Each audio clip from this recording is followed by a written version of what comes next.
Di malam pesta syukuran rumah barunya, Kalyani berdiri sambil tersenyum. Tanpa tahu rumah megah itu dibangun untuk selingkuhan suaminya sendiri. Tapi apa yang akan ia lakukan ketika tahu wanita itu adalah sahabat terdekatnya? Angin sore berembus pelan ketika langkah Kalyani mengiringi Pradana menuruni mobil. Di hadapan mereka, berdiri bangunan megah yang belum sepenuhnya selesai. Rumah 2 lantai yang selama ini hanya hadir dalam obrolan sebelum tidur, dalam doa setelah salat, dan dalam diamnya setiap kali melihat tagihan rumah kontrakan yang semakin naik. Kini, rumah itu benar-benar nyata. Tegak berdiri di atas tanah yang dulunya penuh ilalang dan semak. Dinding-dindingnya masih basah dengan cat, jendela-jendela besar sudah terpasang, dan atap berwarna coklat tua terlihat serasi dengan pagar tinggi yang belum sepenuhnya tertutup. Kalyani memejamkan mata sesaat. Jantungnya berdegup pelan, bukan karena lelah, melainkan haru. Ia nyaris tak percaya bahwa semuanya akhirnya bisa sampai di titik ini. Betapa selama bertahun-tahun ia belajar menekan keinginan, menghapus kemewahan dari daftar kebutuhan, dan mengganti segala bentuk mimpi dengan keteguhan hati untuk bertahan. Kalya. Suara Pradana mengalun lembut. Gimana menurutmu? Kalyani membuka mata. Senyum kecil terbit di sudut bibirnya. Lebih indah dari yang pernah aku bayangkan. Pradana mengangguk puas. Ia menggenggam tangan Kalyani, mengajaknya masuk melewati pintu utama. Aroma semen dan kayu baru menyambut mereka. Lantai-lantai sudah dipasang, tangga kayu di tengah ruangan berdiri kokoh, dan cahaya matahari menembus jendela-jendela besar, menciptakan siluet yang hangat. Kalyani berkeliling pelan, tangannya menyusuri dinding, seolah ingin memastikan bahwa rumah ini benar-benar nyata. Ruang tamunya luas, cahaya masuk dari semua sisi. Ini seperti yang aku minta waktu itu, ya? Pradana mengangguk sambil menatapnya. Aku ingat semua yang kamu bilang. Ini rumah kita, Kal. Semua sesuai impianmu. Kalyani menelan ludah. Suara Pradana terdengar begitu tulus. Bagian dirinya ingin percaya sepenuhnya. Ingin yakin bahwa ini bukan hanya sekadar kejutan atau bentuk pencitraan belaka. Tapi sungguh, sebuah bentuk cinta yang nyata, dikukuhkan dalam wujud tembok dan atap. Aku bahkan udah pesen interior dari desainer, lanjut Pradana, kini membuka pintu kamar utama. Tinggal nunggu beberapa furnitur masuk. Semuanya bakal siap pas hari syukuran. Kalyani menatap kamar itu.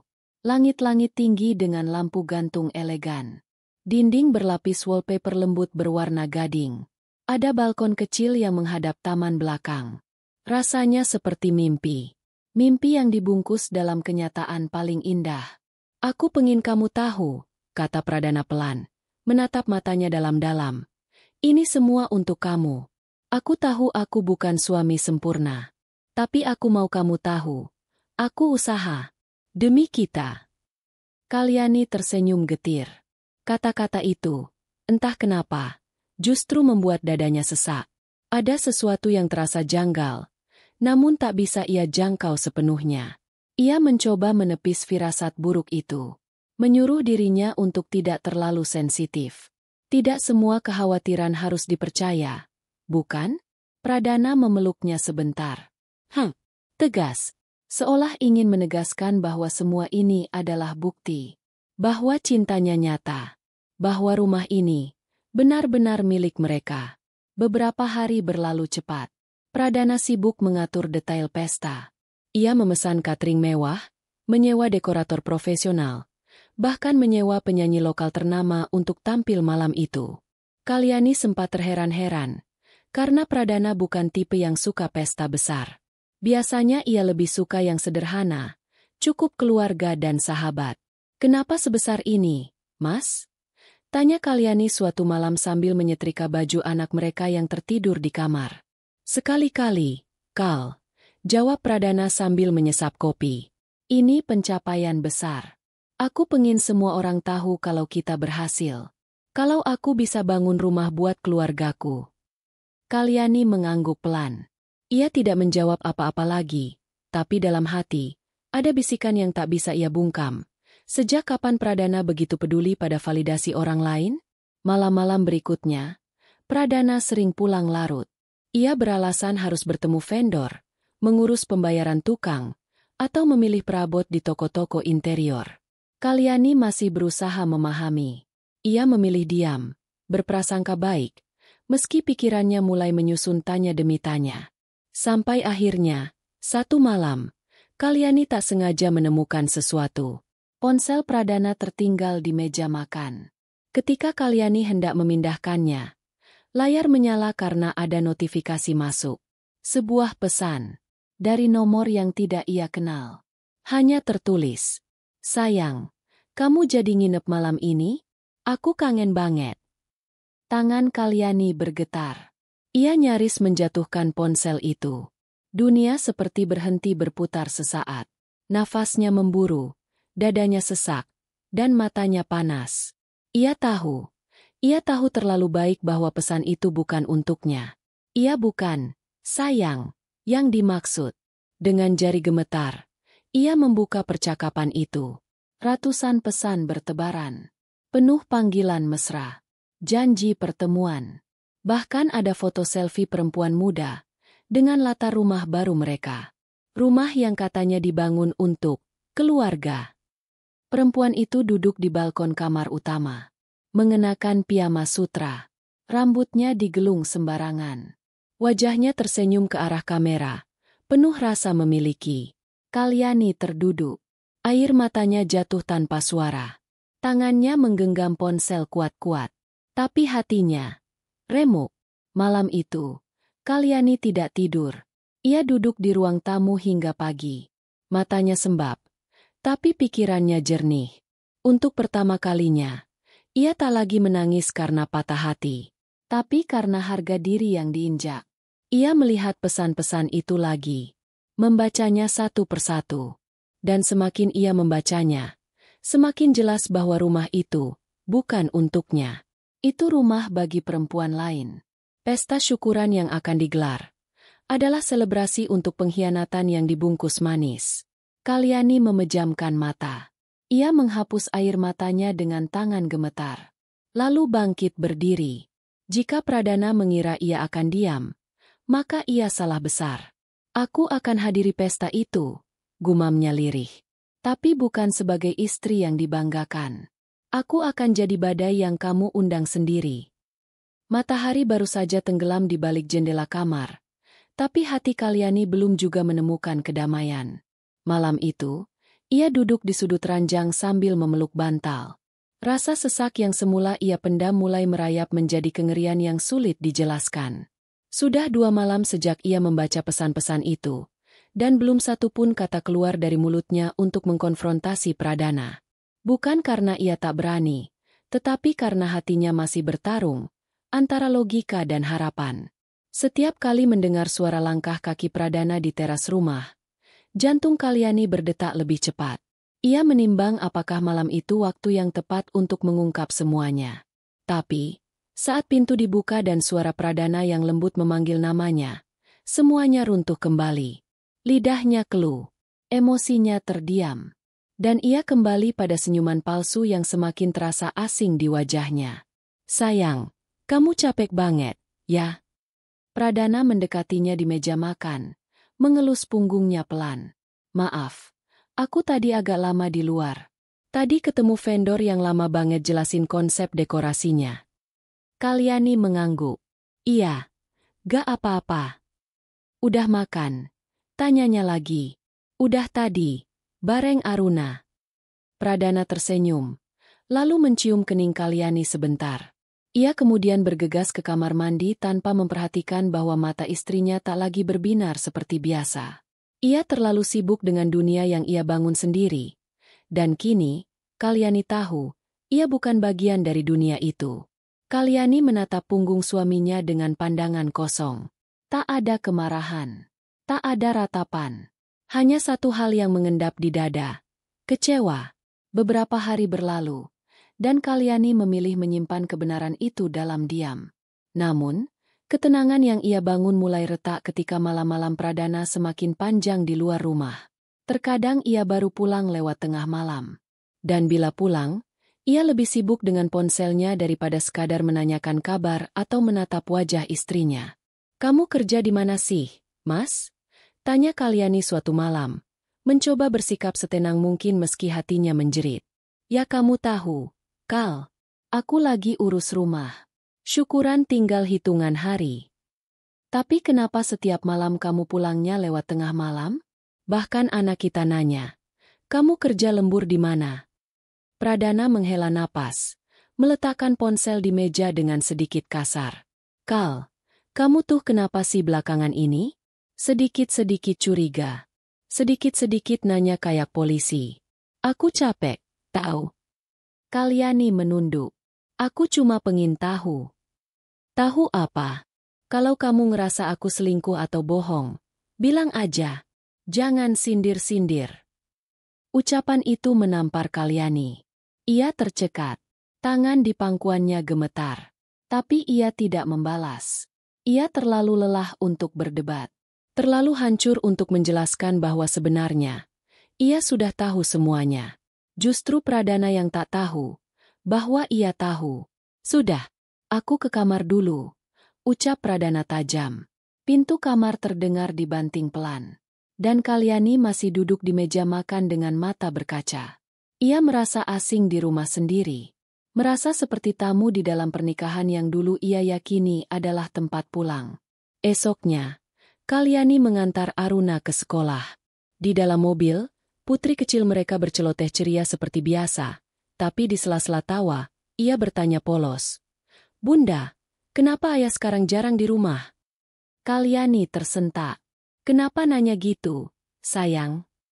Soalnya ayah suka nggak pulang. Padahal aku mau cerita soal gambar aku yang dipajang di kelas. Tapi ayah nggak pernah ada. Kalyani menoleh sebentar ke arah kaca spion. Menatap mata putrinya yang tulus. Hati seorang ibu tak bisa berpura-pura. Senyum dipaksakan itu tak cukup menutupi luka.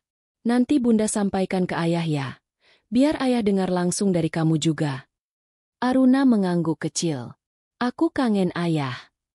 Kalimat itu menembus dada Kalyani seperti anak panah. Bukan hanya untuk dirinya, tetapi juga untuk anak mereka. Rumah ini telah kehilangan sosok ayah yang dulu hadir di setiap pagi dan malam. Setelah mengantar Aruna, Kalyani memutuskan mampir ke rumah baru. Ia ingin memastikan detail acara syukuran yang akan digelar. Meski batinnya masih luka, ia mencoba bersikap profesional.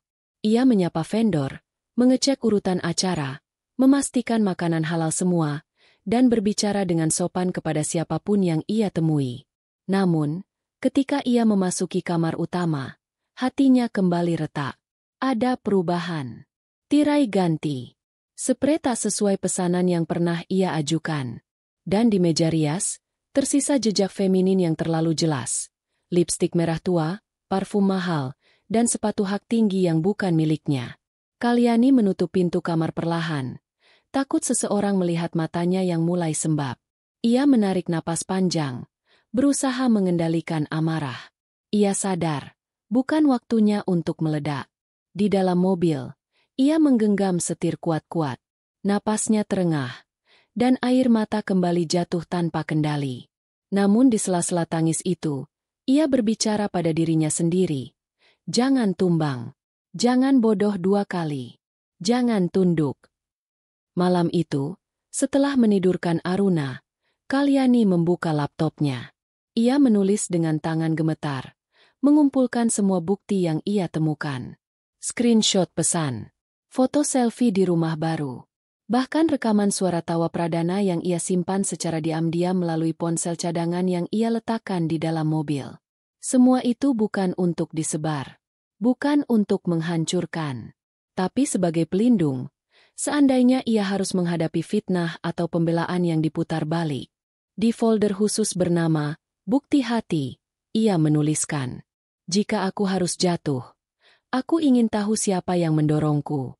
Dan jika aku harus berdiri kembali, aku ingin tahu siapa yang tak pernah menggenggamku. Tangannya kemudian berhenti. Ia menatap layar kosong. Terlintas wajah Pradana di benaknya. Wajah yang dulu membuatnya jatuh cinta, kini berubah menjadi topeng yang menyakitkan. Dalam doa malam itu, Kalyani memohon sesuatu yang tak biasa. Ya Allah, Aku tak lagi minta agar dia kembali mencintaiku. Aku hanya minta, beri aku kekuatan untuk tidak mencintainya lagi. Pagi berikutnya, ketika semua persiapan hampir selesai, Pradana tiba-tiba memeluknya dari belakang. Kal, makasih udah banyak bantuin. Kamu hebat. Kalyani tidak menoleh. Tapi senyum pahit menghias wajahnya. Pradana mungkin mengira ia sedang membangun pesta untuk sebuah kemenangan. Tapi tanpa ia sadari, Kalyani sedang membangun ketenangan sebelum badai. Dalam hatinya, Kalyani mulai menyiapkan sesuatu. Bukan balas dendam yang brutal, tapi sesuatu yang tak akan pernah bisa Pradana lupakan seumur hidupnya. Bukan karena dendam itu kuat, tapi karena hati yang sudah tidak bisa lagi disakiti, justru menjadi paling berbahaya. Hujan turun pelan saat Kalyani berdiri di depan cermin besar di kamarnya. Rambutnya masih basah, tubuhnya dibalut handuk tebal, tapi pikirannya terbang jauh, ke pesan-pesan yang ia baca, ke jejak lipstik asing di rumah baru, dan terutama, ke jarak yang kian nyata antara dirinya dan Pradana. Ia menyisir rambutnya perlahan. Setiap helai yang jatuh terasa seperti bagian dirinya yang lelah berpura-pura. Pura-pura percaya. Pura-pura bahagia. Pura-pura tidak tahu bahwa suaminya telah menduakan rumah tangga yang mereka bangun dengan peluh dan doa. Sudah lewat sepekan sejak ia menyusun bukti-bukti itu dalam folder rahasia.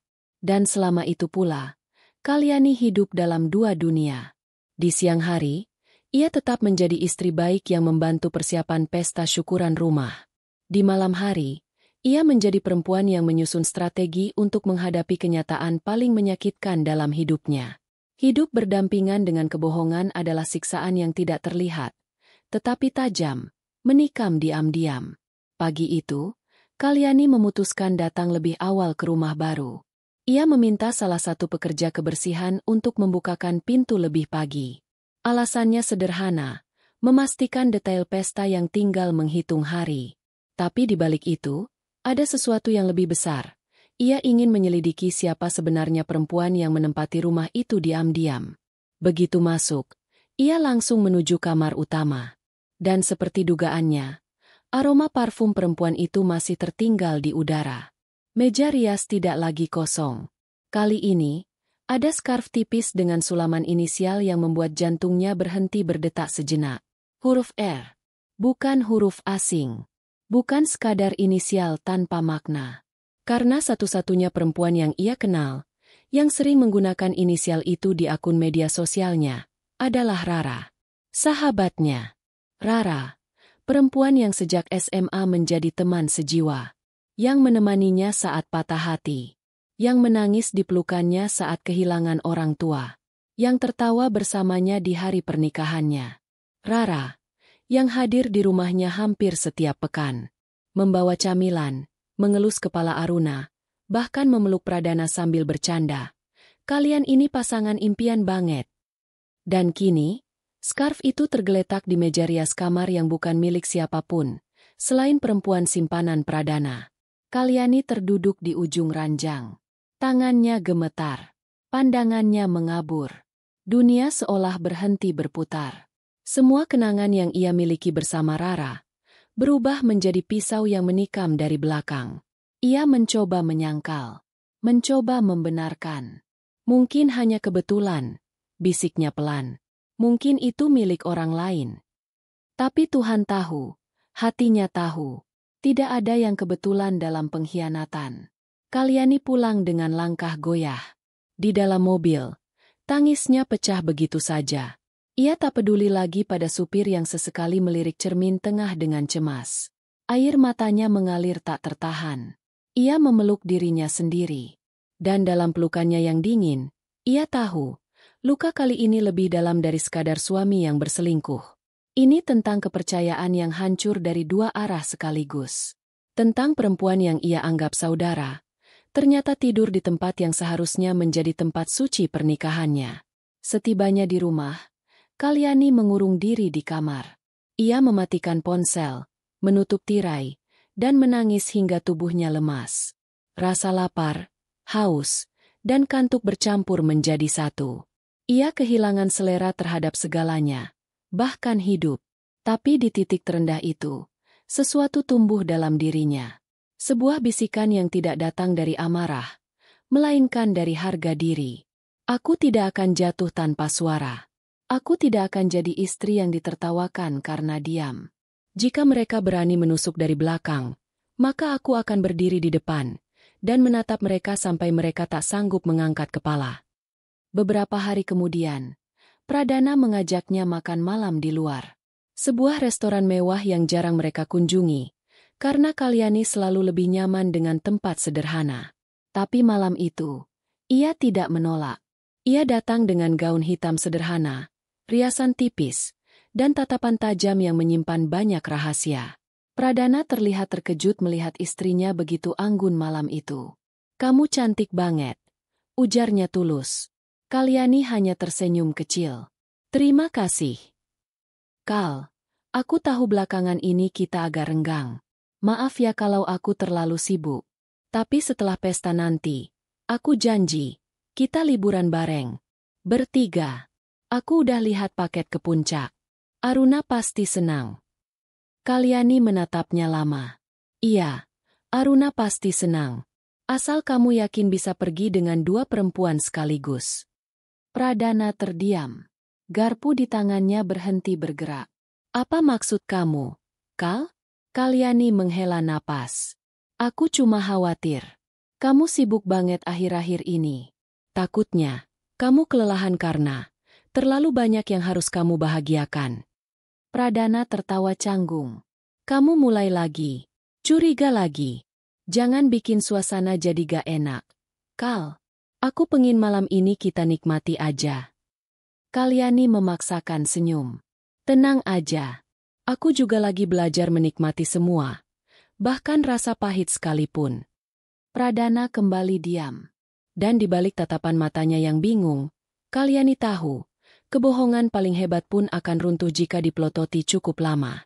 Sepulang dari makan malam, Kalyani kembali membuka folder bukti hati di laptopnya. Kali ini, ia menambahkan beberapa tangkapan layar dari akun media sosial Rara. Foto-foto yang tampak biasa bagi siapapun, kecuali dirinya. Foto Rara di balkon rumah baru. Captionnya singkat. "Sore yang sempurna." Foto Rara dengan secangkir kopi di meja marmer. Meja yang sama persis dengan yang ia lihat saat berkunjung. Dan yang paling menyakitkan, komentar Pradana di salah satu unggahan. "Tempat ini makin indah karena kamu." Komentar yang segera dihapus. Tapi Kalyani sudah menyimpannya lebih dulu. Perlahan, ia menyusun potongan-potongan itu seperti puzzle. Dan makin jelas, rumah yang selama ini ia banggakan dibangun bukan dari cinta, tapi dari dusta yang disembunyikan dengan rapi. Di hari berikutnya, saat sedang membersihkan kamar Aruna, Kalyani menemukan kotak berisi surat-surat lama. Di antara surat itu, ada satu dari Rara, bertahun-tahun lalu, saat mereka masih kuliah. Isinya penuh curahan hati tentang lelaki yang pernah disukai Rara diam-diam. Kalyani membaca ulang surat itu, lalu duduk pelan di tepi tempat tidur. Nama lelaki itu adalah Pradana. Saat itu, Rara tahu bahwa Kalyani dan Pradana sudah dekat. Tapi ia tidak pernah bilang secara langsung bahwa ia menyimpan rasa. Hanya melalui surat yang dikirim diam-diam. Dan saat itu, tidak pernah dibalas. Kini semuanya masuk akal. Rasa yang dulu dipendam, kini dibayar dengan pengkhianatan. Malam menjelang dengan langit yang mendung. Di kamar, Kalyani menyalakan lilin kecil. Bukan untuk romantisme, tapi untuk menenangkan batin yang masih bergejolak. Cahaya lilin menari di dinding, menciptakan bayangan yang bergerak pelan seperti langkah perempuan yang sedang meninggalkan harapan. Dan di bawah cahaya temaram itu, Kalyani menulis sebuah surat. Bukan surat untuk Pradana. Bukan juga untuk Rara. Tapi untuk dirinya sendiri. "Kalya, jika suatu hari kamu lupa siapa dirimu, ingatlah malam ini. Malam di mana kamu tak lagi menangis karena dikhianati, tapi tersenyum karena kamu akhirnya memilih untuk berhenti bertahan di luka yang tak pernah sembuh." Ia menutup surat itu dengan bibir gemetar. Hari syukuran sudah dekat. Dan Kalyani sudah tidak sabar menunggu malam di mana ia akan berdiri di tengah keramaian, Bukan sebagai istri yang disambut tepuk tangan, tapi sebagai perempuan yang akan membuka mata semua orang. Karena kebenaran, seperti cahaya lilin itu, akan selalu mencari jalan keluar, meski dikelilingi gelap dari segala sisi. Langit masih kelabu ketika Kalyani berdiri di hadapan rumah megah yang semakin ramai menjelang pesta syukuran. Pekerja dekor mulai memasang lampu-lampu gantung, menggantung tirai putih keemasan, dan menata karpet panjang dari gerbang menuju pintu utama. Aroma bunga melati dan mawar menyatu di udara, menyebarkan kesan anggun dan sakral yang tak pernah benar-benar menggambarkan apa yang sebenarnya terjadi di dalam rumah itu. Kalyani berdiri cukup lama di gerbang, memandang bangunan itu dengan mata nanar. Dulu, rumah ini adalah wujud dari mimpi bersama. Tempat yang ia bayangkan akan menjadi tempat pertama Aruna tumbuh besar dan mengenal dunia. Tempat ia akan menyiapkan sarapan setiap pagi dan menyambut Pradana pulang di sore hari. Tempat mereka akan menua bersama. Tapi semua itu sudah hancur. Bahkan sebelum satu malam pun ia tidur di dalamnya. Rumah itu ternyata bukan miliknya. Ia hanya pemilik sah di mata undangan, tapi bukan di hati yang membangunnya. Hari itu, Kalyani tidak datang untuk memeriksa catering, bukan juga untuk mengurusi daftar tamu. Ia punya rencana lain, menelusuri setiap sudut rumah, untuk memastikan seberapa dalam luka yang telah ditorehkan oleh suami dan sahabatnya. Ia masuk pelan, menyapa beberapa vendor dengan sopan, lalu menutup pintu utama begitu semua orang kembali sibuk di luar. Rumah itu terasa sepi. Terlalu sepi untuk sebuah tempat yang akan dirayakan besar-besaran besok malam. Langkah Kalyani membawa dirinya ke ruang tamu yang telah dihias sempurna. Lampu gantung kristal menggantung megah di tengah ruangan. Sofa putih gading berjajar simetris. Dan vas-vas besar berisi bunga segar menghiasi sudut-sudut ruangan. Semuanya tampak sempurna dari luar. Namun, semakin dalam ia melangkah, semakin terasa bahwa rumah ini tak memiliki ruh kejujuran. Ia berjalan ke dapur. Lemari sudah diisi dengan perlengkapan makan baru. Di salah satu laci, ia menemukan mug bertuliskan, Love, Air, dengan ukiran kecil berbentuk hati di bawahnya. Ia memegang mug itu pelan, kemudian meletakkannya kembali tanpa berkata apa-apa. Tak perlu. Lalu ia melangkah ke kamar utama. Tempat yang dulu akan menjadi tempat istirahatnya, kini menjadi tempat yang tak lagi layak ia sentuh. Tirai telah berganti. Tempat tidur tertata rapi dengan bantal berbordir motif bunga, bukan pilihan gaya yang pernah ia sepakati dengan Pradana. Di meja nakas, ada frame kecil berisi foto Pradana sedang tersenyum, sendirian, tapi dengan background balkon kamar. Entah kenapa, foto itu justru membuat Kalyani merasa muak. Ia mendekat ke lemari pakaian. Ragu-ragu, ia menarik gagang pintu lemari dan perlahan membukanya. Setengah bagian lemari telah berisi pakaian perempuan. Gaun, blus, dan scarf dilipat rapi. Wewangian khas perempuan dewasa menyembur lembut ke udara. Tak tertahankan bagi indera penciumannya yang masih menyimpan kenangan tentang aroma tubuh sahabatnya. Satu helai gaun merah muda dengan label butik mahal tergantung anggun. Dan di saku kecil bagian dalamnya, Kalyani menemukan secari kertas lipat. Tangannya gemetar saat membukanya. Untuk malam pertama kita di sini, aku gak sabar. Kamu dan aku, akhirnya punya rumah sendiri. Bukan cuma tempat tinggal, tapi tempat pulang. Aku sayang kamu, dan... Air mata Kalyani jatuh begitu saja. Dan, hanya dirinya sendiri yang memanggil Pradana dengan panggilan lengkap. Semua orang menyebutnya Pradana. Tapi Rara memanggilnya Dan. Hari mulai sore saat Kalyani meninggalkan rumah itu. Wajahnya datar. Ia tak menangis lagi. Tak berteriak. Tak juga marah. Ia sudah melewati titik-titik itu. Yang tersisa kini hanyalah kehancuran yang tertata rapi di dalam diam. Sesampainya di rumah kontrakan mereka, Kalyani memeluk Aruna erat-erat. Anak itu baru saja pulang dari tempat les menggambar. Membawa kertas berisi gambar rumah dengan halaman luas dan matahari tersenyum cerah di atas atapnya. Ini rumah kita, Bun, ucap Aruna polos. Ayah bilang, kita bakal tinggal di situ setelah pestanya selesai. Kalyani mencium pipi anaknya. Iya, sayang, rumah itu rumah kamu. Tapi Bunda belum tahu, apa Bunda masih pantas tinggal di sana. Aruna memiringkan kepala. Bingung. Kok gak pantas, Bun? Kalyani tersenyum samar. Nanti kamu akan mengerti, sayang. Tapi apapun yang terjadi, kamu akan selalu punya tempat pulang, dimanapun Bunda berada. Malam itu, Kalyani menelpon sahabat lamanya, Ayu, yang kini tinggal di luar kota. Mereka sudah jarang berkomunikasi sejak menikah, tapi malam itu, Kalyani butuh suara yang tidak memihak. Yani? Suara Ayu terdengar heran sekaligus senang. Astagfirullah, kamu kok nelpon? Ini kejutan. Kamu sehat, kan? Kalyani diam sesaat, lalu menjawab. Aku butuh bahumu, Yu. Tapi jarak terlalu jauh buat aku bersandar. Jadi cukup pinjam telingamu malam ini. Ayu terdiam sejenak, lalu berkata lembut. Ceritain semuanya, Yani. Aku dengerin. Malam itu, Kalyani membuka semua luka yang selama ini ia tutup rapat. Tentang pengkhianatan Pradana. Tentang scarf milik Rara. Tentang foto-foto yang ia temukan.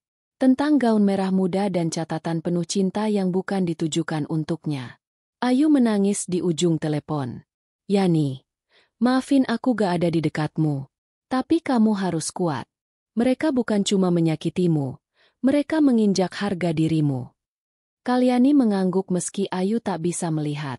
Aku gak akan balas dengan api, Yu.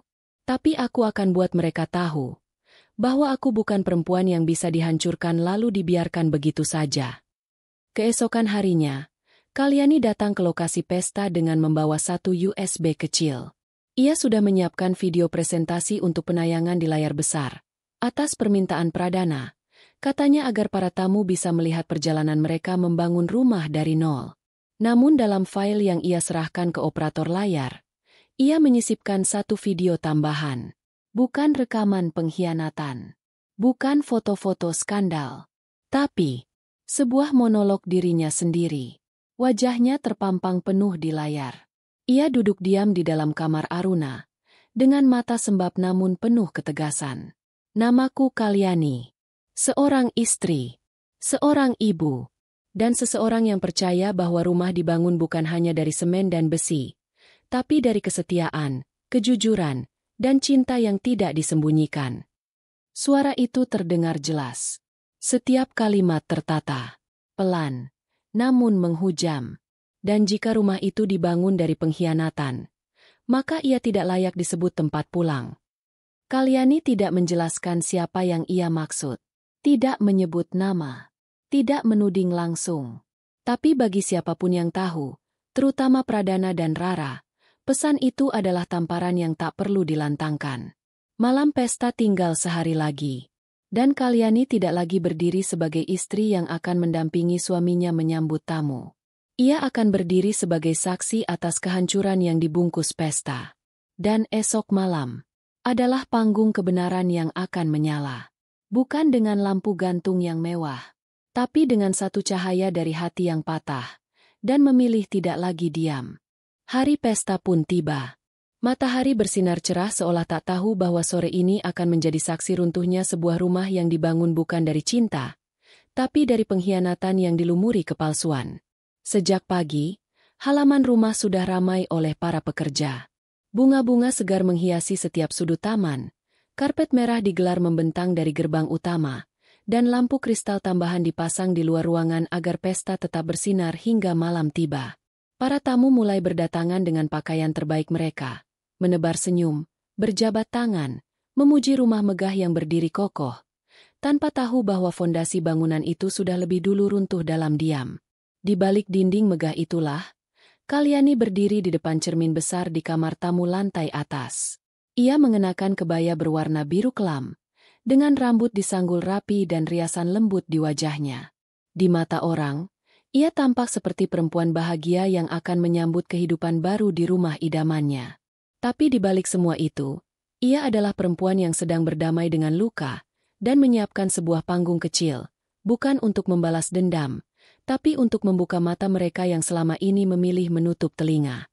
Di bawah, Pradana sedang sibuk menyapa kerabat dan rekan bisnisnya.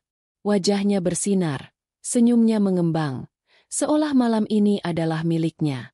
Ia menyebut nama Kalyani beberapa kali, bahkan sesekali memanggilnya dengan pengeras suara, meminta istrinya segera turun untuk bersama-sama memotong pita dan menyambut para tamu penting. Tapi Kalyani belum turun. Ia masih di atas, memegang selembar kertas di tangannya.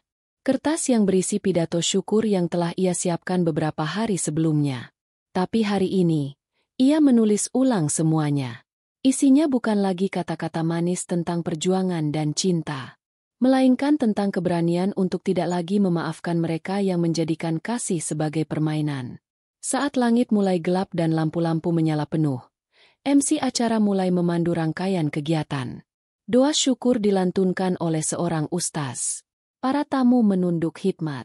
Beberapa bahkan menitikan air mata saat mendengar nama Pradana dan Kalyani disebut dalam doa, sebagai pasangan yang telah mewujudkan mimpi rumah tangga yang indah. Kalyani menunduk, tapi bukan karena khusyuk, melainkan karena rasa getir di tenggorokannya yang terasa terlalu pahit untuk ditelan. Setelah doa usai, Pradana naik ke atas panggung kecil yang telah disiapkan. Ia berbicara dengan semangat tentang perjuangannya membangun rumah ini dari nol. Tentang kerja kerasnya, tentang dukungan istri yang ia sebut sebagai fondasi utama keberhasilannya. Tepuk tangan bergema. Semua mata menatap kagum. Kalyani pun ikut bertepuk tangan. Namun, di balik senyumnya yang manis, hatinya mengeras. Dan ketika giliran Kalyani diminta maju ke panggung untuk memberi sambutan, semua mata beralih padanya. Langkahnya tenang. Tak ada ragu. Tak ada takut. Ia berdiri di samping Pradana, menerima mikrofon dari tangan MC, lalu tersenyum pada para tamu yang duduk rapi di kursi-kursi putih berbalut pita emas. Assalamualaikum warahmatullahi wabarakatuh. Ucapnya pelan namun jelas. Para tamu menjawab serempak. Kalyani menatap ke depan, lalu menarik napas panjang. Terima kasih sudah datang. Terima kasih atas doa dan ucapan baik yang telah kalian sampaikan. Malam ini harusnya jadi malam yang membahagiakan. Malam syukuran atas rumah yang selama ini kami impikan. Beberapa tamu mengangguk. Beberapa tersenyum. Beberapa mulai merekam dengan ponsel. Tapi malam ini, aku memutuskan untuk tidak hanya bersyukur. Aku juga ingin jujur. Pradana yang berdiri di sampingnya tampak kaku. Kalyani melanjutkan. Rumah ini memang besar. Indah. Megah. Tapi, apakah itu cukup untuk disebut rumah? Bagiku, rumah bukan sekadar dinding dan atap. Rumah adalah kepercayaan. Tempat seseorang bisa membuka pintu tanpa takut dikhianati. Tempat kita bisa pulang tanpa harus mempertanyakan cinta. Beberapa tamu mulai saling melirik. Beberapa menurunkan ponsel. Mulai merasa suasana berubah. Kalyani tersenyum tipis.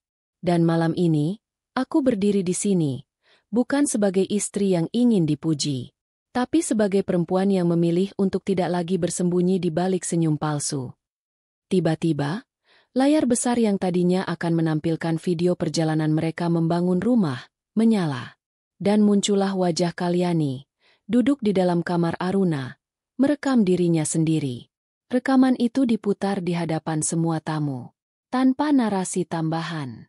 Hanya suara lirih seorang istri yang memutuskan untuk tidak lagi diam. Jika rumah ini dibangun untuk dua hati, kenapa aku hanya merasa sendiri? Jika cinta ini diperjuangkan bersama, kenapa pengkhianatan datang dari dua arah? Dari orang yang kupanggil suami, dan sahabat yang kupanggil saudara. Semua orang terdiam. Pradana pucat. Tangannya mengepal.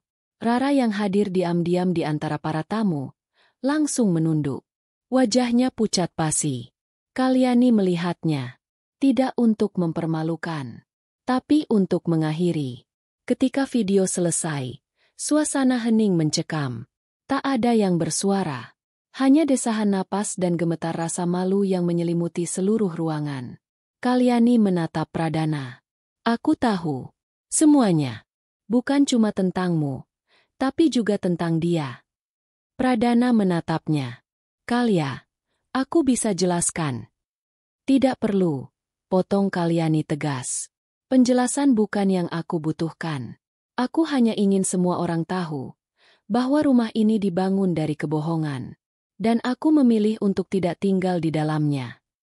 Ia menyerahkan mikrofon kepada MC, lalu turun dari panggung. Langkahnya tenang, meski di dalam hati masih ada sisa luka yang belum sembuh. Aruna menunggu di mobil. Ia membuka pintu, masuk, dan memeluk putrinya yang tertidur. Lalu berkata pelan, "Bunda sudah selesai. Kita pulang, sayang." Supir mengangguk dan menyalakan mesin. Di belakang, Pradana masih berdiri kaku. Wajahnya kosong. Rara menunduk dalam diam, tak berani menatap siapapun. Dan rumah megah itu kini hanya jadi panggung kosong yang dibangun untuk kebohongan. Di tengah jalan, Aruna terbangun. "Bunda, pestanya udah selesai." Kalyani tersenyum, mengelus kepala putrinya. "Iya, sayang. Pesta udah selesai. Sekarang kita cari rumah baru, yang gak cuma besar, tapi juga punya cinta yang utuh." Aruna mengangguk pelan. "Aku ikut Bunda kemanapun." Kalyani menatap keluar jendela. Malam itu tak lagi kelam. Ia tidak lagi mencari pembalasan. Ia hanya ingin memulai sesuatu yang benar-benar baru. Keesokan paginya, rumah megah yang semalam penuh tawa dan pujian itu berubah sunyi. Karpet merah yang semula dibentangkan dengan bangga kini kusut oleh jejak-jejak langkah tergesa. Balon-balon putih dan emas yang semula menggantung anggun kini melayang lemas, kehilangan daya. Beberapa bunga sudah mulai layu, dan aroma melati yang kemarin menguar dengan wangi suci, kini seperti mengejek, menjadi saksi atas kebusukan yang selama ini disembunyikan. Pradana duduk di tepi tempat tidur kamar utama. Kemeja putihnya belum diganti sejak semalam. Matanya merah, tapi bukan karena tangis, melainkan karena malam yang tak ia gunakan untuk tidur. Ia menghabiskannya dengan berdiam, mematung di dalam rumah yang kini tak lagi terasa hangat. Pesta itu tak ubahnya panggung eksekusi. Ia dipermalukan, dihancurkan, dihadapkan pada kenyataan yang tak bisa lagi ia sangkal. Kalyani tak berteriak, tak membentak, tapi justru itulah yang paling menyakitkan. Ketika seseorang memilih pergi tanpa mencaci, itu artinya mereka benar-benar tak ingin kembali. Sementara itu, Kalyani dan Aruna menetap sementara di rumah ibunya yang sederhana di pinggiran kota. Meski kecil, rumah itu penuh pelukan hangat. Tak ada marmer, tak ada sofa empuk, tapi setiap sudutnya menyambut mereka dengan ketulusan. Ibunya menyambut dengan keheranan saat melihat Kalyani datang dengan koper besar dan mata yang sembab. Namun, Kalyani tak banyak menjelaskan. Ia hanya berkata, "Bunda butuh waktu." Dan ibunya tak bertanya lebih jauh. Pelukannya cukup sebagai jawaban. Di malam pertama mereka di sana, Aruna meringkuk di sisi Kalyani. "Bunda, ayah gak ikut?" Kalyani menoleh dan membelai rambut putrinya. "Ayah harus tinggal di rumah yang besar itu. Bunda dan kamu tinggal di sini dulu." "Kenapa, Bun?" Kalyani menggigit bibirnya. Ada pertanyaan-pertanyaan yang tidak bisa dijawab dengan kata-kata. Tapi ia tahu, anak sekecil Aruna pun punya hak untuk tahu sedikit. Karena rumah yang besar itu ternyata bukan buat kita, sayang, tapi buat seseorang yang ayah pilih. Diam-diam. Aruna terdiam. Lalu ia menunduk dan berkata pelan, "Kalau ayah pilih orang lain, aku gak apa-apa. Asal Bunda jangan sedih." Kalyani menahan tangisnya. Ia menarik Aruna ke pelukannya, mendekap erat-erat. "Bunda gak apa-apa, karena Bunda punya kamu. Itu cukup." Pagi itu, kabar tentang video pengakuan Kalyani sudah tersebar di mana-mana. Rekaman acara pesta tersebar lewat grup WhatsApp keluarga besar, rekan kerja Pradana, dan teman-teman yang semula hanya hadir untuk bersulang dan selfie. Sebagian kaget, sebagian tidak percaya, sebagian memilih diam, dan sebagian lagi mulai berani membicarakan apa yang selama ini disimpan. Ayu, sahabat Kalyani yang jauh di kota sebelah, menghubunginya lagi siang itu. Suaranya terdengar gemetar. "Yani, kamu gak sendiri. Setelah aku dengar ceritamu, Aku coba hubungi teman-teman kampus lama kita. Ternyata, ada lebih dari satu perempuan yang pernah didekati Pradana, bahkan saat kalian sudah menikah. Kalyani diam. Dan bukan cuma itu. Salah satu rekan bisnisnya, Ratna, pernah hampir bermitra bareng. Tapi Pradana terlalu sering campur urusan pribadi. Ratna curiga. Dia pakai nama kamu untuk proyek yang gak pernah sampai ke tanganmu. Gak heran, ujar Kalyani lirih. Yani, kamu harus ambil sikap. Aku sudah ambil. Semalam, aku memilih diam, tapi menyala. Dan mulai hari ini, aku gak akan tinggal diam lagi. Sore itu, ponsel Kalyani berdering. Nama yang muncul di layar. Rara. Jantung Kalyani berdetak pelan. Ia menatap layar beberapa detik sebelum akhirnya menjawab. Halo. Tak ada suara. Hanya napas tertahan. Hanya keheningan. Lalu suara itu terdengar. Parau. Nyaris seperti bisikan. Kalya.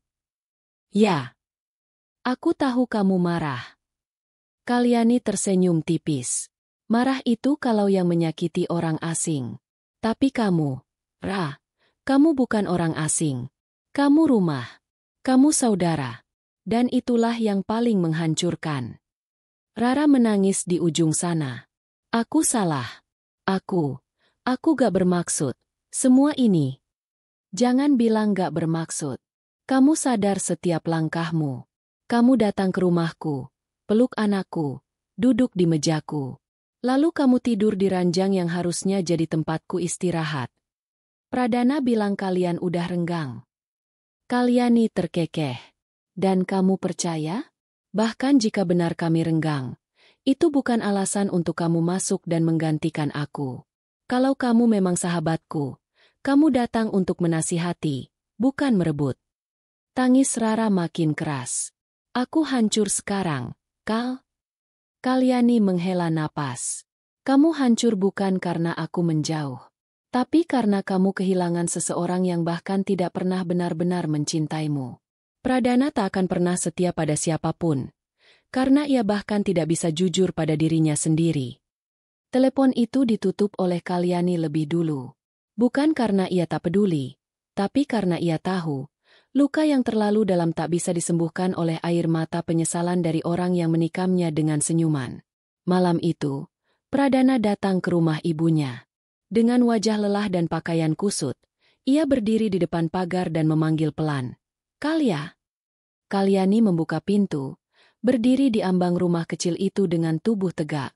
Kamu ngapain kesini? Suaranya datar. Boleh kita bicara? Empat mata.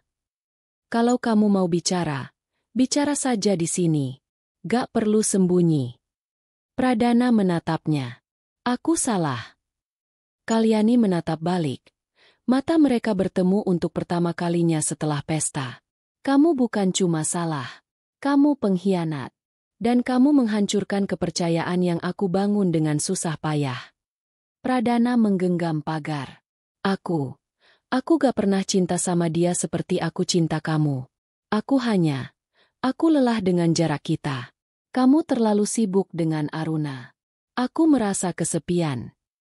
Kalyani nyaris tertawa. Kesepian? Jadi itu alasanmu? Sementara aku bangun malam-malam, menyusui anakmu, mengurus rumah, menyiapkan makanmu, dan kamu malah mencari pelukan di luar. Aku gak bermaksud begini. Aku kira, aku bisa kendalikan semuanya. Itu masalahmu, dan kamu selalu kira kamu bisa mainkan semuanya, tanpa ada yang terluka. Tapi sekarang, kamu kehilangan lebih dari yang kamu duga. Pradana menunduk. Kalyani melanjutkan. Mulai malam ini, aku tidak akan lagi menyebut kamu suamiku. Dan rumah itu, simpanlah. Hiaslah sesukamu.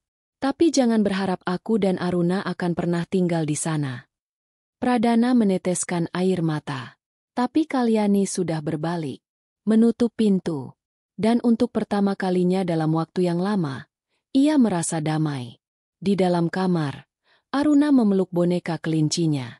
Bunda, ayah gak boleh masuk. Kalyani duduk di sisi tempat tidur. Bunda gak larang ayah. Tapi kadang, orang dewasa harus belajar menerima pintu yang sudah mereka tutup sendiri. Aruna mengangguk, meski belum sepenuhnya mengerti. Bunda kuat, ya? Kalyani tersenyum, mencium kening putrinya. Bunda kuat, karena harus jaga kamu. Dan malam itu, Kalyani tidur nyenyak. Bukan karena luka itu sudah sembuh, tapi karena ia memilih tak lagi merawat luka itu dengan diam. Ia memilih berjalan, meski masih tertatih. Ia memilih menjadi cahaya di tengah rumah yang pernah padam. Pagi di rumah ibu terasa lebih hangat dari biasanya. Cahaya matahari masuk melalui jendela tua yang tak lagi bening, menyinari lantai keramik kusam yang sudah sering diganti pelapisnya. Namun, pagi ini, bukan cahaya mentari yang membuat ruangan itu terasa terang, melainkan kehadiran seseorang yang perlahan kembali menyalakan cahaya dari dalam dirinya sendiri. Kalyani bangun lebih awal dari biasanya. Ia berdiri di depan cermin kecil yang menempel di dinding kamar, mengenakan blus sederhana warna krem dan celana panjang longgar. Rambutnya ia ikat seadanya, namun raut wajahnya tak lagi kusam.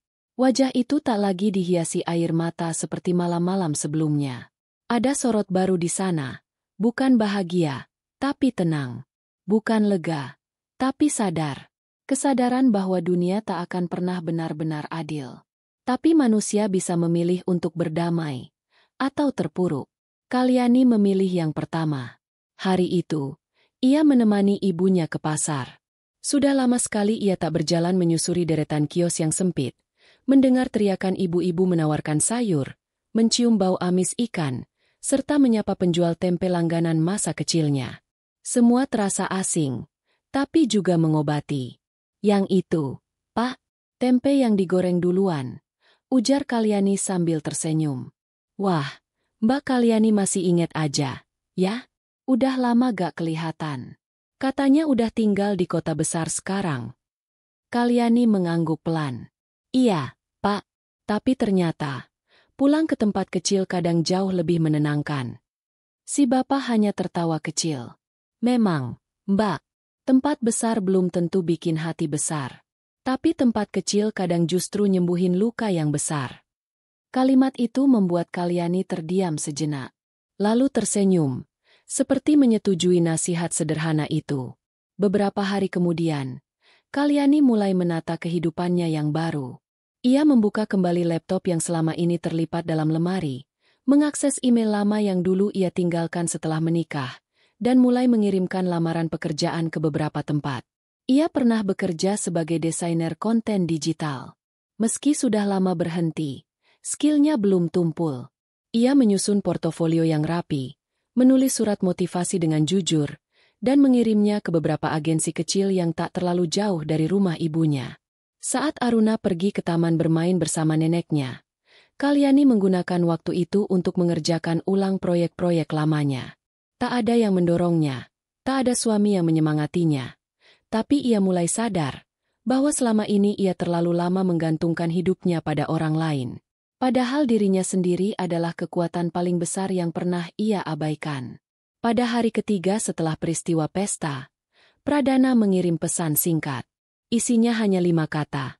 Boleh aku lihat Aruna? Kalyani membacanya. Lama. Kemudian ia balas. Hari Minggu. Di taman belakang masjid. Setengah jam. Sendirian. Tak ada tambahan basa-basi. Tak ada permintaan maaf yang ia tunggu. Karena kini, ia tak lagi mencari pembenaran dari orang yang telah memilih untuk mengecewakan. Saat hari Minggu tiba, Aruna tampak senang mengenakan gaun putih sederhana yang dibelikan neneknya. Rambutnya dikuncir 2, pipinya bersemu merah karena semangat.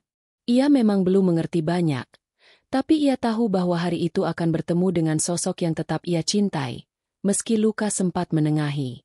Kalyani duduk di bangku taman sambil mengawasi Aruna bermain ayunan. Tak lama kemudian, Pradana datang. Wajahnya tampak lebih kurus. Rambutnya tak serapi biasanya. Dan tatapannya tak setegas yang dulu.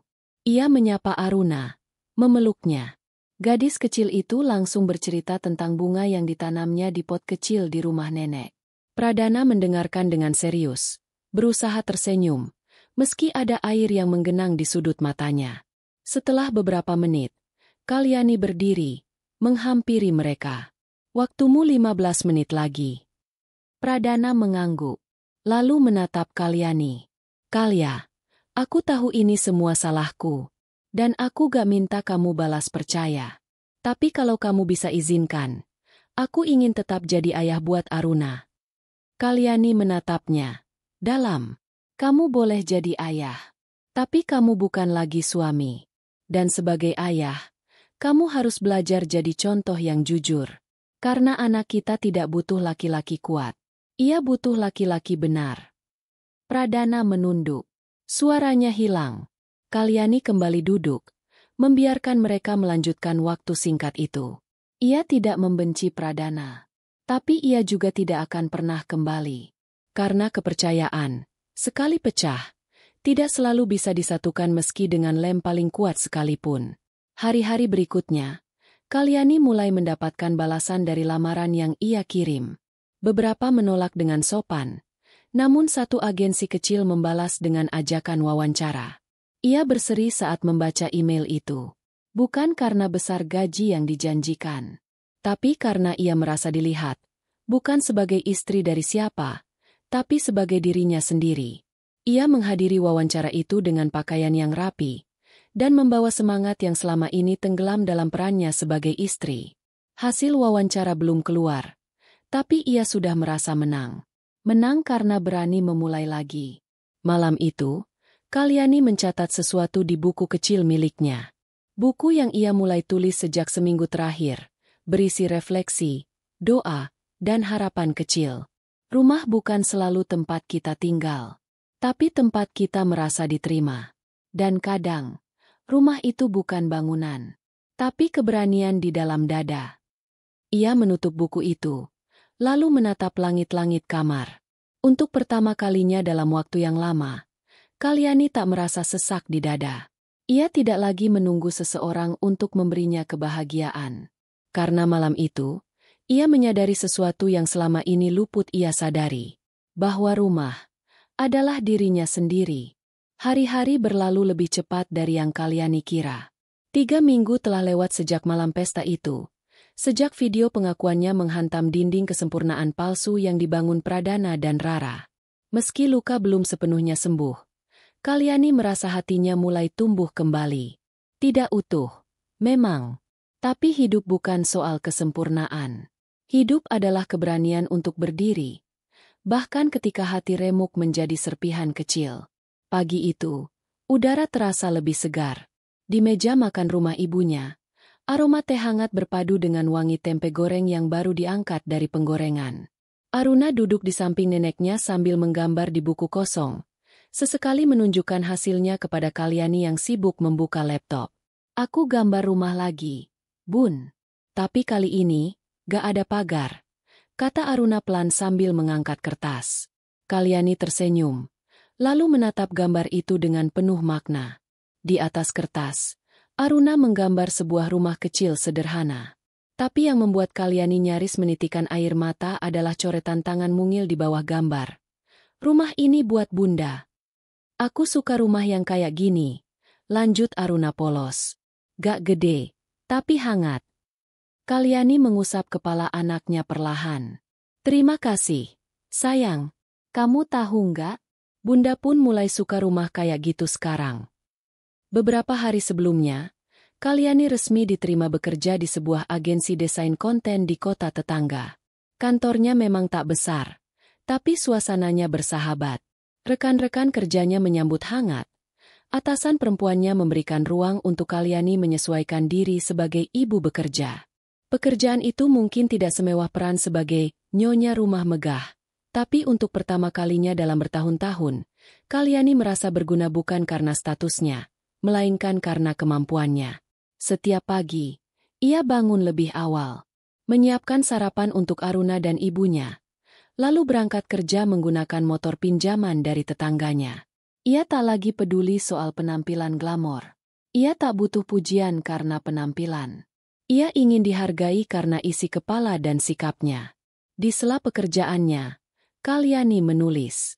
Ia menuangkan perasaannya di blog sederhana yang ia buat dengan nama samaran. Setiap tulisan berisi cerita seorang perempuan yang dikhianati namun memilih berdiri sendiri. Ceritanya jujur, tanpa dramatisasi. Tapi justru karena itu, banyak yang membaca, lalu mengirim pesan. Salah satu komentar dari pembaca membuat Kalyani terdiam cukup lama. Aku juga pernah ditinggal suami untuk sahabatku sendiri. Tulisan kamu bikin aku berani melangkah lagi. Terima kasih sudah menuliskan perasaan yang bahkan aku sendiri gak bisa ungkapkan. Pengirim. Maya, ibu satu anak. Pesan itu sederhana, tapi menghantam dada Kalyani seperti pelukan tak terlihat. Ia bukan hanya menyembuhkan dirinya lewat kata-kata, tapi secara tak sadar juga sedang menarik perempuan-perempuan lain keluar dari gelap yang pernah ia kenal begitu akrab. Suatu sore saat pulang kerja, Kalyani melihat Aruna duduk di teras bersama ibunya. Anak kecil itu sedang menggambar lagi. Tapi kali ini bukan rumah. Ia menggambar 3 orang saling bergandengan tangan. Ini siapa aja, sayang? Tanya Kalyani sambil duduk di sampingnya. Ini Aruna, ini Bunda, terus ini Nenek. Kita tinggal bareng terus. Jawabnya riang. Kalyani menatap gambar itu, lalu memeluk putrinya pelan. Ia tidak tahu sampai kapan mereka akan tinggal di rumah kecil itu. Tapi untuk saat ini, itulah rumah yang sebenarnya. Tempat mereka saling melindungi, saling menjaga, dan membangun cinta tanpa kebohongan. Beberapa hari setelahnya, Kalyani mendapat kabar bahwa blognya direkomendasikan oleh salah satu komunitas perempuan untuk diangkat menjadi buku. Seorang editor dari penerbit independen menghubunginya melalui email. Bu Kalyani, tulisan ibu sangat menyentuh dan nyata. Kami tertarik menjadikannya kumpulan kisah untuk diterbitkan. Tentu dengan izin ibu. Kami yakin kisah ibu bisa memberi kekuatan pada banyak perempuan. Ia membaca email itu berulang kali. Tangan Kalyani bergetar. Ini bukan soal ketenaran. Ini bukan soal royalti. Tapi soal pengakuan. Dunia mulai melihat dirinya bukan sebagai istri dari Pradana, tapi sebagai Kalyani yang mampu menulis luka menjadi cahaya. Dan untuk pertama kalinya, ia membalas email itu dengan satu kalimat penuh keyakinan. Saya bersedia. Mari kita bantu perempuan-perempuan yang pernah remuk untuk menyusun dirinya kembali. Namun, seperti bayangan yang tak bisa dihindari, masa lalu tak sepenuhnya diam. Suatu sore, saat menjemput Aruna dari tempat les, ia melihat Pradana berdiri di seberang jalan. Wajah laki-laki itu lebih tirus. Penampilannya tak lagi elegan. Ia berdiri dalam diam, menunggu. Kalyani tidak menghindar. Ia mengajak Aruna menyeberang. Ketika keduanya bertemu, Pradana tersenyum tipis dan berjongkok memeluk anaknya.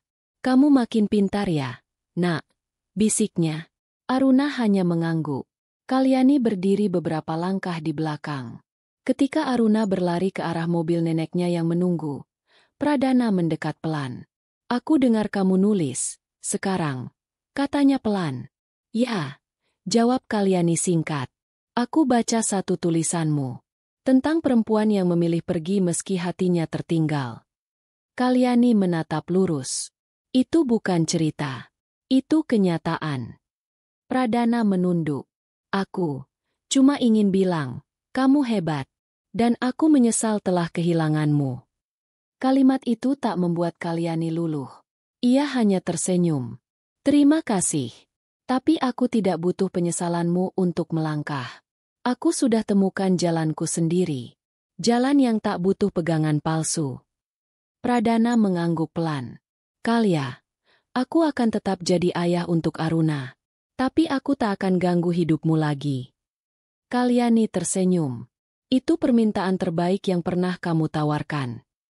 Lalu ia melangkah pergi. Tanpa menoleh. Tanpa ragu. Malam itu, ia menulis lagi. Tapi bukan untuk blog. Melainkan untuk dirinya sendiri. Aku bukan lagi istri seseorang. Aku bukan perempuan yang ditinggalkan. Aku bukan luka yang dirawat diam-diam. Aku adalah rumah. Bukan bangunan. Tapi tempat lahirnya keberanian. Dan rumah itu, kini telah kembali kumiliki. Dalam diriku sendiri. Langkah kaki Kalyani terasa berbeda saat menyusuri koridor kantor kecil tempatnya bekerja. Dulu, setiap tapakan terasa berat, dipenuhi keraguan, ketakutan, dan pertanyaan tentang apakah ia mampu menjalani hidup baru yang sama sekali tak bergantung pada siapapun. Tapi kini, langkah itu lebih ringan, lebih tegak.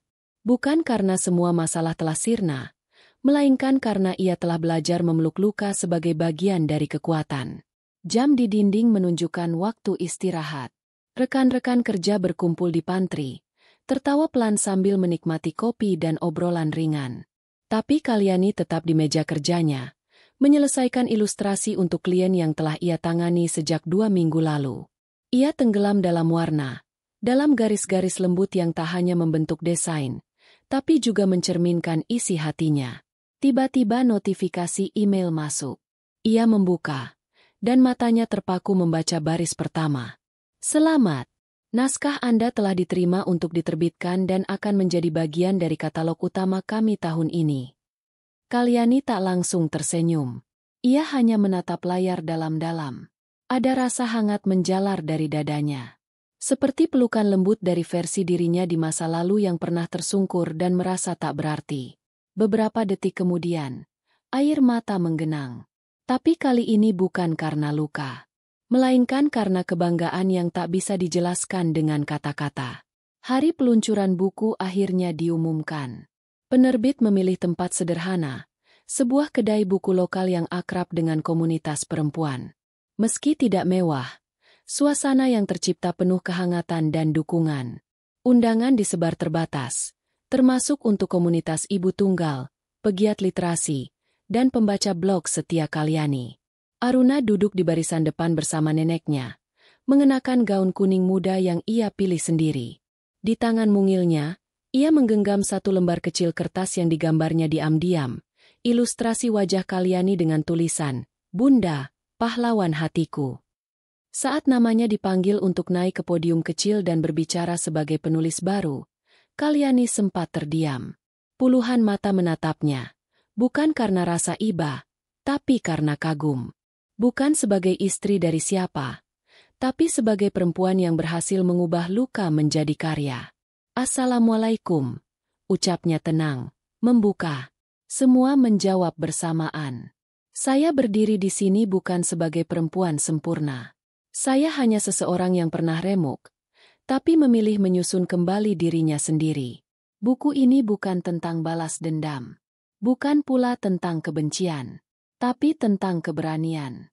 Tentang bagaimana seorang perempuan bisa tetap berjalan, meski tak ada lagi tangan yang menggenggamnya."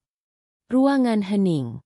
Beberapa menunduk, beberapa mengangguk, beberapa meneteskan air mata. "Saya menulis bukan untuk mengajari siapapun, tapi untuk berbagi. Karena saya percaya, cerita adalah jembatan. Dan lewat jembatan itu, kita saling menguatkan." Tepuk tangan mengalir pelan, lalu menggelegar. Saat Kalyani turun dari podium, Aruna berlari ke arahnya. "Bunda keren banget." Kalyani mengangkat anaknya, memeluknya erat-erat.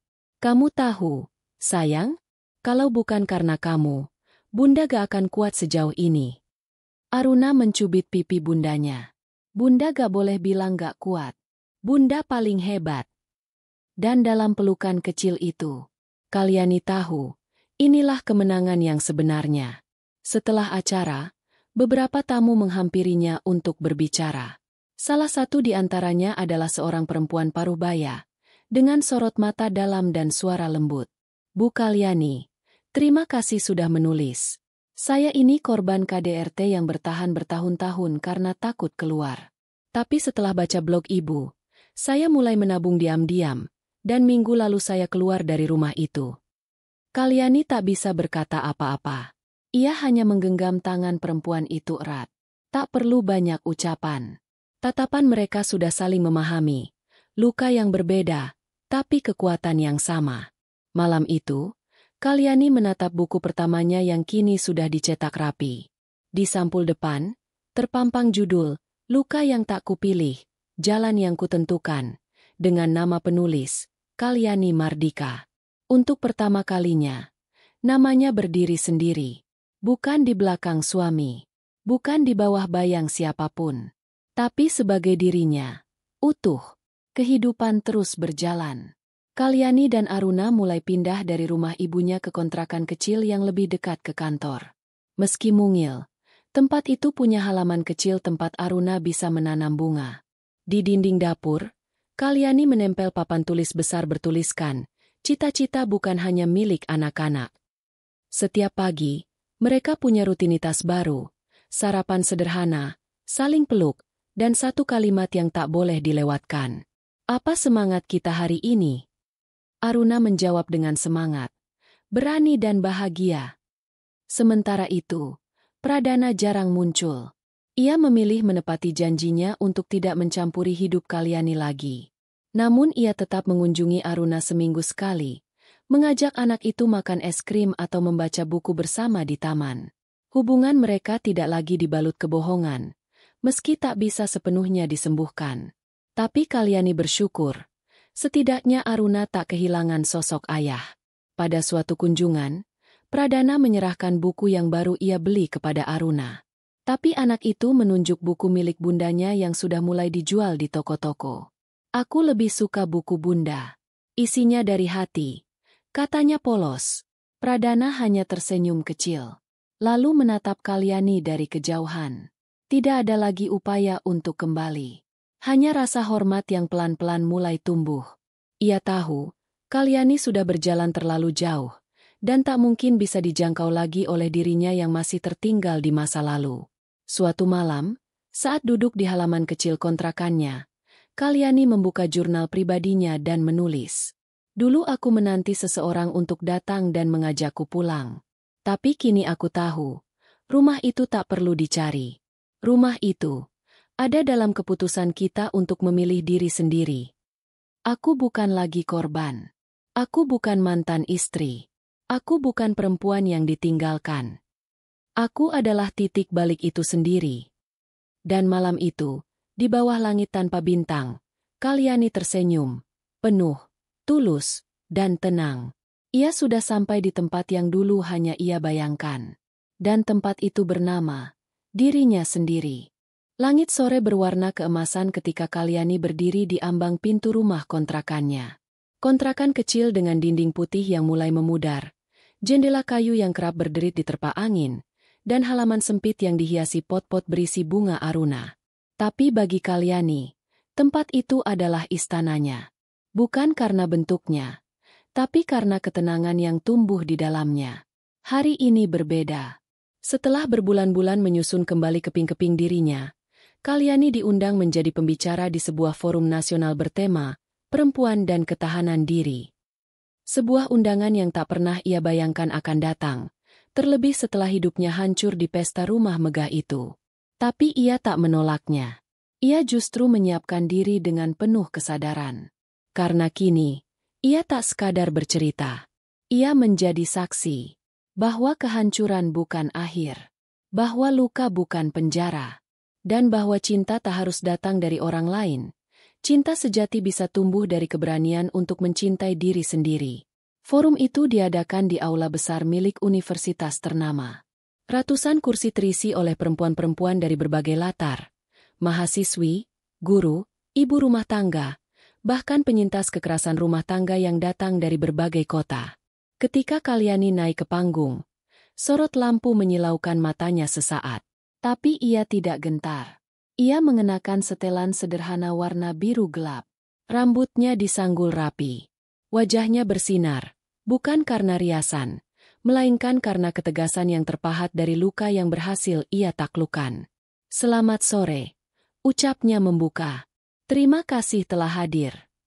Suara Kalyani tidak keras, tapi menembus dinding ruang. "Saya pernah menjadi perempuan yang kehilangan segalanya dalam satu malam. Cinta, kepercayaan, rumah, dan harga diri. Saya pernah merasa hidup saya berhenti tepat ketika kenyataan memukul saya di depan banyak orang. Tapi saya berdiri di sini bukan untuk meminta belas kasihan." Ia menatap ke barisan depan. Di sana, Aruna duduk bersama neneknya, menatap bundanya dengan mata bersinar bangga. "Saya berdiri di sini karena saya ingin kalian tahu bahwa saat dunia mencabut semua yang pernah kita sandarkan, kita masih punya satu hal yang tak bisa dirampas, keberanian untuk memilih arah baru. Tepuk tangan bergemuruh. Tapi Kalyani belum selesai. Saya memilih pergi dari rumah yang tak lagi memuliakan saya. Saya memilih diam ketika dicaci, dan melangkah ketika dipermalukan. Bukan karena saya kuat sejak awal, tapi karena saya tahu, kalau saya tidak menyelamatkan diri sendiri, siapa lagi yang akan? Ia berhenti sejenak, menghela napas, lalu menutup dengan kalimat yang menjadi penanda perjalanan panjangnya. Dan hari ini, saya tidak kembali ke rumah itu. Saya membangun rumah baru, bukan dari tembok dan atap, tapi dari keberanian, kejujuran, dan cinta pada diri sendiri. Malam itu, setelah forum selesai, Kalyani tak langsung pulang. Ia membawa Aruna menyusuri trotoar di dekat alun-alun. Lampu kota menyala, dan suara tawa anak-anak dari kejauhan terdengar seperti nyanyian pengantar. Aruna berjalan sambil memegang tangan bundanya erat-erat. "Bunda, besok kita main ke rumah nenek lagi, ya?" "Boleh," jawab Kalyani. Aruna mengangguk. "Soalnya di sana adem. Kayak hati Bunda." Kalyani menoleh, menatap anaknya dalam-dalam. "Kenapa kamu bilang hati Bunda adem?" "Karena Bunda gak marah-marah. Bunda senyum terus. Bunda gak takut apa-apa." Kalyani terdiam, lalu tersenyum. "Aruna, kamu tahu nggak? Bunda bisa kayak gini karena kamu. Karena setiap kali Bunda mau menyerah, kamu muncul, dan Bunda ingat, Bunda gak boleh lelah." Aruna tersipu, lalu berlari kecil di trotoar sambil tertawa. Dan Kalyani tahu, hidup akan terus berjalan. Akan tetap ada luka, tantangan, ketakutan. Tapi kini, ia tak lagi mudah goyah. Karena ia sudah menemukan inti dari semua kekuatan, ia sendiri. Beberapa bulan kemudian, buku pertamanya masuk daftar bacaan wajib di beberapa komunitas perempuan. Undangan mengisi seminar datang berkala. Ia tak berubah menjadi selebritas. Ia tak hidup dengan kekayaan. Tapi setiap kali seseorang mengirim pesan yang berkata, "Terima kasih, tulisanmu menyelamatkanku," Kalyani tahu bahwa luka yang pernah ia alami bukan sia-sia. Di ruang kerja kecilnya di sudut kontrakan, ia menulis buku kedua. Kali ini bukan kumpulan catatan luka, tapi buku anak-anak. Terinspirasi dari Aruna. Judulnya, Ibu yang Bisa Terbang. Karena menurut Aruna, bundanya bisa terbang. Terbang dari rumah palsu menuju langit kepercayaan diri yang selama ini tersembunyi. Satu hari, ia menerima pesan dari nomor tak dikenal. "Maaf mengganggu. Ini aku. Rara, boleh kita bertemu? Aku ingin bicara. Tapi kalau kamu menolak, aku paham." Kalyani membaca pesan itu dalam diam. Ia tak langsung menjawab. Beberapa menit kemudian, ia menulis balasan. "Maaf, aku sudah tidak ingin membuka pintu lama yang pernah mengurungku. Tapi aku doakan kamu menemukan pintumu sendiri. Dengan cara yang lebih jujur." Dan setelah mengirimnya, ia mematikan ponsel. Bukan karena ingin lari, tapi karena ia sadar, tidak semua pintu harus dibuka lagi. Sore itu, hujan turun perlahan. Kalyani duduk di teras kontrakan, menatap langit yang menggantung sendu. Di sampingnya, Aruna menggambar pelangi di atas awan. Kalau hujan reda, pasti ada pelangi. Ya, Bun. Kadang, iya. Kadang juga enggak. Aruna mengerutkan kening. "Kok bisa?" Kalyani tersenyum. "Karena pelangi bukan soal langit, tapi soal cahaya. Dan kadang, cahaya itu datang dari dalam diri kita sendiri." Aruna menatap ibunya dengan mata bening. "Jadi Bunda itu pelangi?" Kalyani memeluk putrinya erat. "Kalau Bunda pelangi, kamu sinarnya." Dan di bawah langit yang basah, dua perempuan, kecil dan dewasa, duduk berdampingan. Tak butuh rumah besar. Tak butuh pesta. Tak butuh pengakuan. Karena rumah itu sudah mereka bangun.